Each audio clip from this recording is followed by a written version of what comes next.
welcome back to my channel. If you don't already know me, my name is Michelle and I make videos to help you get ready for your Other One Plus exam. So today we are doing an English comprehension practice on the Clockmaker's gift, and it's a short passage that we're going to be answering 15 questions on. So let's get straight into it. So today we are going to be reading a short comprehension and answering 15 challenging questions. But in the description below, there is a PDF for a 6-question comprehension of the passage we are reading, and there are answers included if you want to check that. The questions in the PDF are going to be completely different from the questions that we have in this video right now.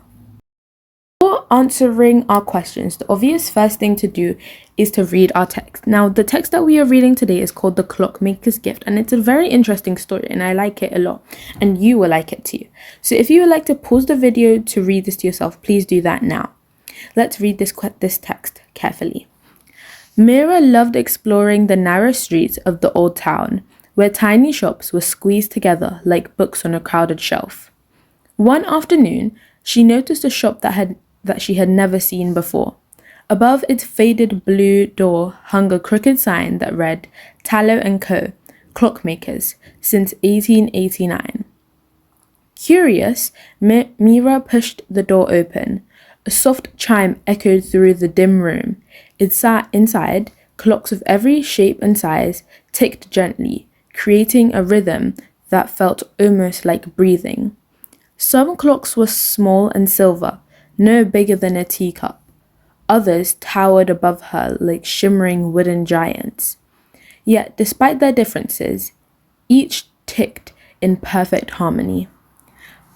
Behind the counter stood an elderly man with bright eyes and a mustache that curled like a pair of question marks. "Welcome," he said. "I am Mr. Tallow. Are you looking for something special?" "I'm just exploring," Mira replied, although she felt there was something unusual about this shop. Mr. Tallow nodded as if he understood more than she had said. He reached behind the counter and placed a tiny brass pocket watch in her hand. Its case was warm, as if it had been waiting for her specifically. "This," he said quietly. "This is a listening watch." Mira frowned. "Listening to what?" "To you," he answered. "It ticks more loudly when your heart is brave and softly when you are unsure. It helps young travelers notice their courage." Mira laughed because it sounded impossible, but when she held the watch closer, she realized the ticking did change slightly with her breathing. "I can't buy this," she said quickly. "I don't have enough money." Mr. Tallow shook his head. "It isn't for sale. It is a gift. But some gifts come with responsibility. Use it wisely." Before Mira could protest, he closed her fingers around the watch. Suddenly, all the clocks in the room rang at once, bright, musical, and strangely triumphant, as if celebrating a decision that had already been made. Startled, Mira stepped back and blinked. Mr. Tallow had vanished. The shop was empty. Only the pocket watch, warm and steady, in her hand remained. When she hurried outside to look for him, the shop had disappeared entirely. In its place was a blank brick wall, dusty and unremarkable. Yet the watch continued ticking gently, as though whispering that her adventure was only begun. Now, if you did not understand this text, feel free to read it over again, because sometimes long texts you need to read them more than once to understand what it's telling you. So do that now, and let's get straight into our questions. Question 1 is quite an easy question. So question 1 says, what does a dim most likely mean in the passage? So it can mean bright or colorful, B, not well lit, C, very noisy. Now, the text evidence that we have gathered from the text says, a soft chime echoed through the dim room. So we have dim here. So bright and let's go through our options and see what we can eliminate before getting to our right answer. So we're using the process of elimination. So A says bright and colorful. So let's remember the whole setting, the atmosphere of the story. The story was quiet. It was a mysterious story. And the place that Mira was in was very dusty and old, so it would not be bright and colourful. Now, not well lit could be an option. And very noisy. Let's look here over where it says a soft chime. If it's soft, it is quiet, which is the opposite of noisy. So we can eliminate C and our answer would be B. Question 2 says the word triumph, it is closest in its meaning to. So A would be celebratory, B would be sleepy, and C would be ordinary. Now let's look at our text evidence down below. It says, all the clocks in the room rang at once, bright and musical, and strangely triumph. So this is our word that we are looking at, and we're looking for the definition of that word. So let's use the process of elimination once more. And the process of elimination is so helpful when you're looking for vocabulary words, especially when you do not know the meaning of the word. So you have to scan the text and look for clues, which is what we are doing right now. So A, it says celebratory. So all of the clocks in the room rang at once, bright, musical, and strangely triumph. So musical could mean that it's celebratory. Now B would be sleepy. Now if they rang at once and they were bright, they all rang at the same time. They were bright. If you're bright, you would not be sleepy, so it wouldn't be sleepy. And ordinary, I don't think it would be ordinary because it says that they rang at once, and clocks do not normally all ring at once. If you have gone to a clock shop, they would all not be ringing at once. They would all be ringing at different times. So it's certainly not ordinary. So the last option that is left is A. 3 is a little bit easier than question 2, but we're not looking for a word definition this time. So question 3 says, what color was the shop door which Mira noticed as she wandered through the narrow streets and spotted the unfamiliar shop for the first time? So we're looking for a color, and it's the color of the door. So let's look at our text evidence here. It says above its faded blue door hung a crooked sign. So A, obviously crimson is like a red or orange, and a forest green is just a dark green. So none of those colors are right. The only color in our text evidence is blue, so it would be B. So question 4 says, what year was written on the Clockmaker sign, marking the beginning of a shop's long history? So the text evidence says, above its faded blue door hung a crooked sign that read Tallow and Co. Clockmakers since 1889. So that since 1889 means that they were open since that time. So that is the beginning of when the shop was opened. So our options would be, our answer would be A. 5 says, what was unusual about the way the clocks were ticking in Mr. Tallow's shop?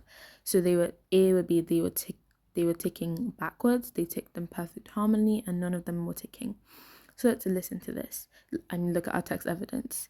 Inside, clocks of every shape and size ticked gently. So first of all, they were all ticking. So that means that C is incorrect. Now, it says creating a rhythm that almost felt like breathing. So there was a rhythm to it. Some clocks were smaller and silver, no bigger than a teacup. Others towered above her like wooden giants. Yet despite the differences, they each ticked in perfect harmony, which means that they were ticking together. But nothing in the text says that they were ticking backwards, so we can eliminate A, and the answer would be B. 6. Why might Mira have felt drawn to the shop even though she had never seen it before? So let's look at our text. Okay, the options that we have here are A, she had visited it before. B, it looked bright and cheerful. C, something about it seemed unusual. So let's look at our text evidence now that we've read our options. One afternoon, she noticed a shop she had never seen before. Curious, that's a keyword, Mira pushed the door open. Though she felt there was something unusual about the shop, she stepped in, intrigued about the rows of ticking clocks. So the first thing is that we can eliminate one thing. right now. I can eliminate one thing after reading this. She had never visited it before. And in the question, it says that she had never seen it before. So we can obviously eliminate A as like the first thing we're eliminating. Now, B is that it looked bright and cheerful. It was not that, because the atmosphere of the text was a little bit mysterious and it was dim, so it cannot be bright or cheerful. And it says here that there was something unusual about the shop and she was intrigued and curious about that, so our answer would be C. Question 7. What can we infer about Mr. Tallow based on his actions and appearance? So A would be he is secretive and possibly magical. B, he dislikes visitors. C, he is confused and forgetful. So let's read our text evidence. If you guys did not notice, our text evidence is becoming a little bit larger than the first questions, because that's what you would have to do in the text. They won't give you text evidence unless you have to infer something. You would have to look at the whole text. So right now I'm giving you a big bunch, so then we have to look for the actual answer, which is what you would really do in the 11+ exam. So let's look at our text evidence now. Behind the counter stood an elderly man with bright eyes and a mustache that curled like a pair of question marks. He reached beneath the counter and placed a tiny brass pocket watch in her hand. Before Mira could protest, he closed her fingers round the watch, and suddenly all the clocks in the room rang at once, and then he vanished. So we can kind of eliminate two things, both for the same reason. So we can eliminate C because nothing in the text tells us that he was confused or forgetful. Then B, nowhere in the text it says he dislikes visitors. And you can tell that he doesn't dislike Mira because he gave her something as a gift. So we can eliminate B, and our answer would be A. Now, question 8. Why did the clocks ring all at once when Mira received the watch? So A would be to warn Mira, to celebrate her accepting the watch, and because they were all broken. So before Mira could protest, she closed her fingers around the watch. Suddenly, all the clocks in the room rang at once, bright and musical and strangely triumphant, as if celebrating a decision that had already been made. Mira stepped back, startled by the unexpected sound, the feeling the magic in the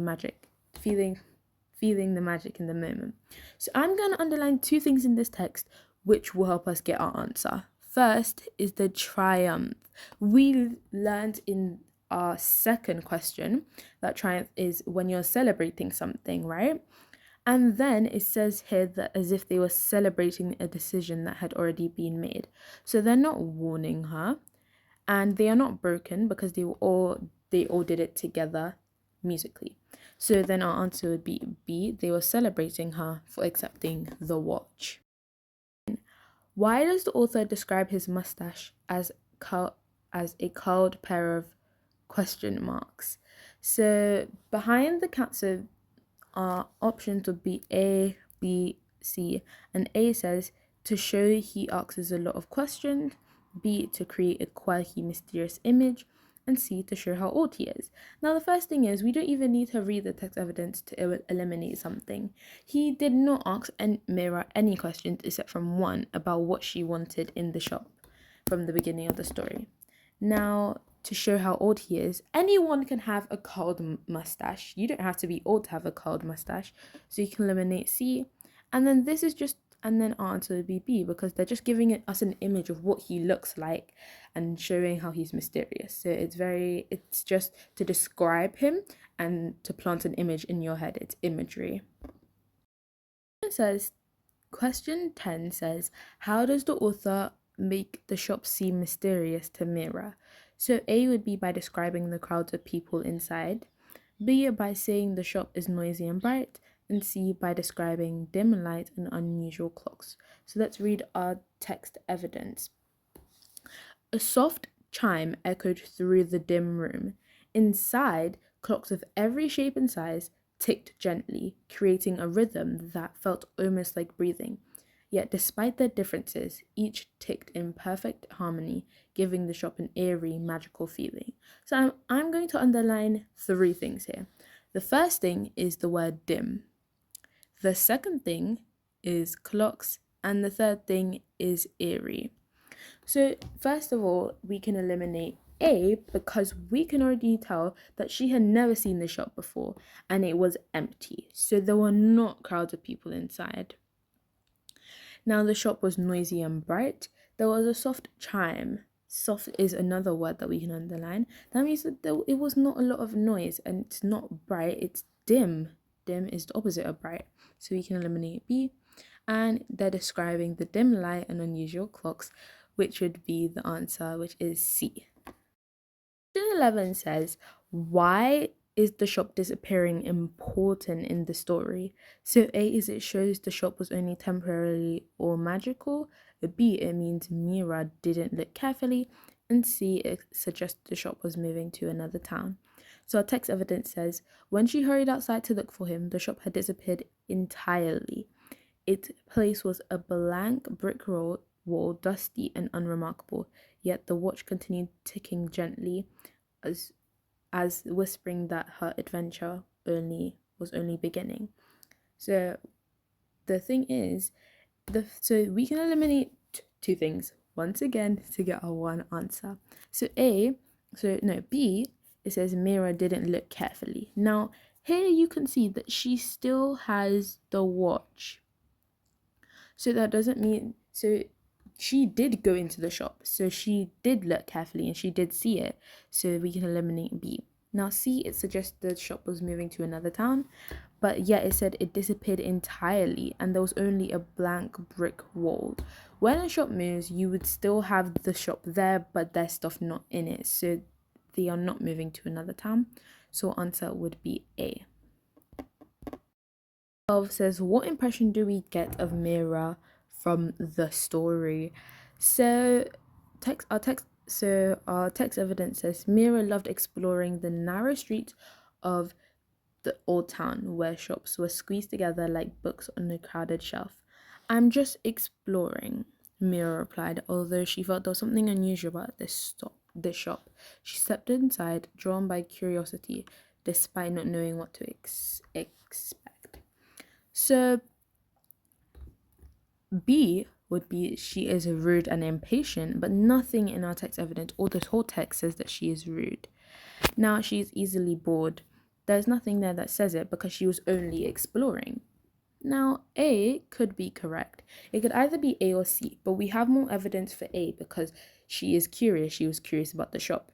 And since the shop is unusual and she's never seen it before, she was very brave to go inside the shop. So our answer would be A. Question 13 says, what does the watch most likely symbolize? So let's read our text evidence before we look at our options. It says, this, he said quietly, is a listening watch. It ticks more loudly when your heart is brave and softly when you are unsure. It helps young travelers notice their courage. Mira laughed because it sounded impossible, but when she held the watch closer, she realized the ticking did change slightly with her breathing. So first of all, we can eliminate one thing. I can eliminate one thing just by looking at it. So our options are A, wealth, B, courage and self-belief, and C, time running out. So I can eliminate A because Mira said that she could not pay for the watch. She did not have enough money. But he said that it's a gift. So it's not about wealth. The watch does not symbolize wealth. Then B, it says here that it's about their courage. So it could be B. And then time running out, there's nothing here in the text about the time running out. So it is B.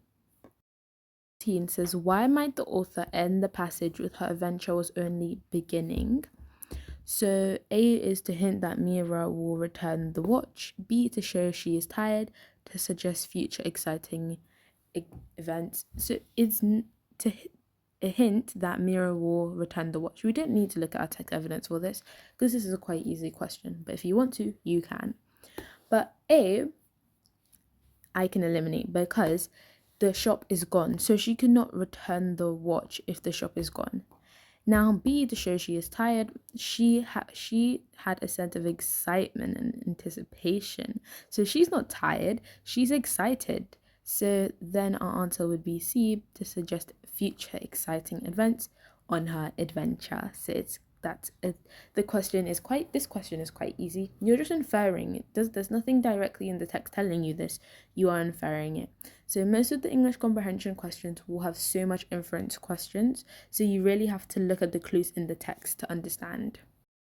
15 says, what theme best fits the passage? A, courage and discovery. B, friendship and teamwork. And C, competition and winning.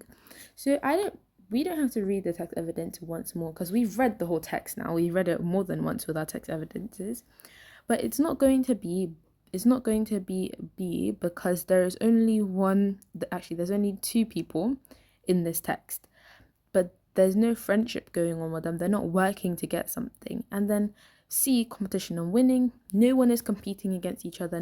They're not battling to win or lose something. So it can't be C. And she was courageous and she discovered this watch and this shop. So our answer would be A. Thank you guys for watching my video. Please comment down below if you liked this video and if there's any questions that you did not quite understand, and I will gladly explain them to you. Go to the comment section below for the PDF because there is a link there so that you can open that and have a go at some more questions. Thank you guys for watching my channel. Please go ahead and watch my other videos which will help you so much. Hit that subscribe button, like, and share, and see you next time on Michelle's 11 Plus channel. Bye!